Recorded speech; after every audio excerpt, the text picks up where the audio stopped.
Yo soy Carmen, tengo 57 años. Desde afuera, mi vida parece perfecta. 30 años de matrimonio, 2 hijos adultos, un trabajo respetable, pero un día todo cambió cuando Javier cruzó la puerta de nuestra oficina. Cuando lo conocí, nunca imaginé que mi vida rutinaria daría un giro tan inesperado. Javier no era simplemente un joven lleno de energía, era una chispa que me devolvió a una emoción, a una pasión que había olvidado hace años. ¿Sería esa chispa el inicio de una llama o simplemente se apagaría? Esta es la historia de esos sentimientos prohibidos, de contradicciones internas y de los giros inesperados de la vida.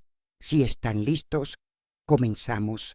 Antes de empezar, no olviden darle me gusta y escuchar hasta el final, porque mientras escuchan esta historia, se sentirán dentro de ella, vivirán cada palabra. Ahora los llevo a un relato de pasiones escondidas en una vida que parece ordinaria, de sentimientos prohibidos y de un cruce de caminos inesperado. Todo comenzó como siempre hasta que él llegó. Javier era el hijo de nuestro jefe. Su padre quería que ganara experiencia en el mundo de los negocios. El primer día, el jefe se volvió hacia mí, sonrió y dijo: Carmen, con tu experiencia, tú lo guiarás, ¿verdad? En ese momento, pensé que sería solo una tarea laboral más. Le enseñaría a Javier cómo funcionaba la empresa, lo ayudaría a adaptarse y luego seguiría con mi vida normal. Al principio, así fue. En los primeros días, no parecía diferente a otros jóvenes. Era entusiasta, recién graduado de la universidad y ansioso por aprender. Le explicaba los procedimientos, le mostraba cómo comportarse en las reuniones, pero con el tiempo me di cuenta de que Javier era mucho más de lo que imaginaba. No solo era joven y enérgico, también era increíblemente inteligente, seguro de sí mismo y con un gran sentido del humor.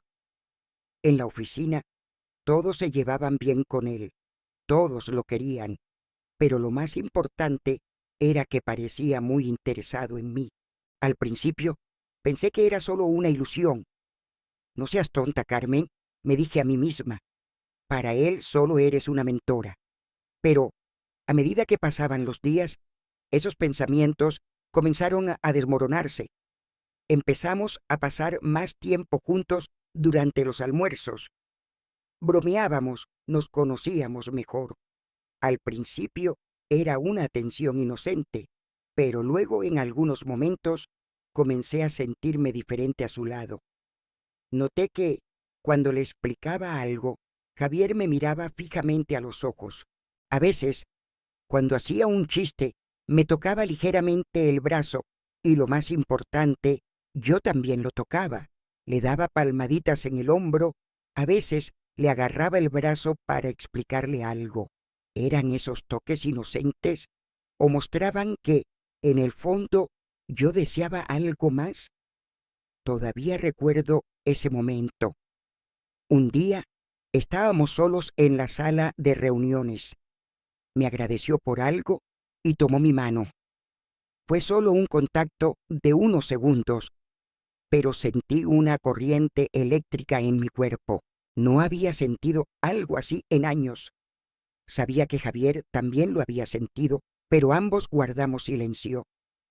Esa noche me quedé en la cama pensando durante horas.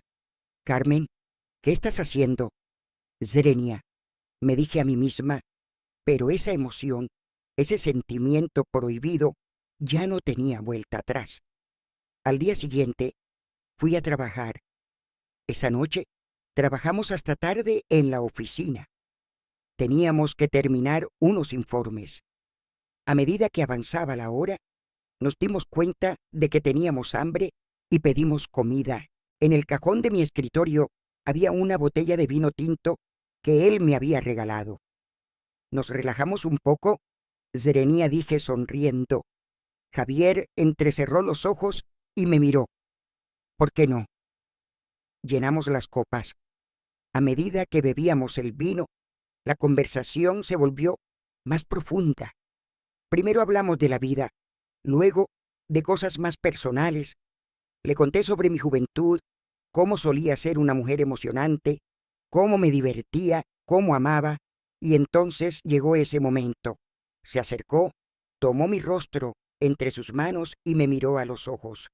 Mi corazón latía con fuerza, y luego sus labios tocaron los míos. Todas las barreras dentro de mí se derrumbaron. La lógica había desaparecido. Sobre el escritorio de la oficina nos entregamos el uno al otro. Su cuerpo joven, sus toques apasionados, su energía interminable. Esa noche me sentí más mujer que nunca. Esa noche fue solo el comienzo. En los días siguientes comenzamos a estar juntos en cada oportunidad, en rincones escondidos de la oficina, en la sala de reuniones, en el baño. Ya no intentábamos reprimir nuestros deseos. Un día en el auto, otro en el hueco de la escalera, Javier me deseaba tanto que me sentía más atractiva que nunca. Pero esos encuentros no podían durar para siempre. Después de 2 meses, la pasantía de Javier terminó. El último día me miró fijamente por última vez. Carmen, gracias, no me olvides, dijo y se fue. Ahora estoy aquí, llena de contradicciones internas. ¿Fue esto solo un desliz o la experiencia más inolvidable de mi vida? ¿Debería contarle la verdad a mi esposo o guardar este secreto para siempre? ¿Qué debo hacer? ¿Qué harían ustedes en mi lugar? Compartan sus pensamientos en los comentarios.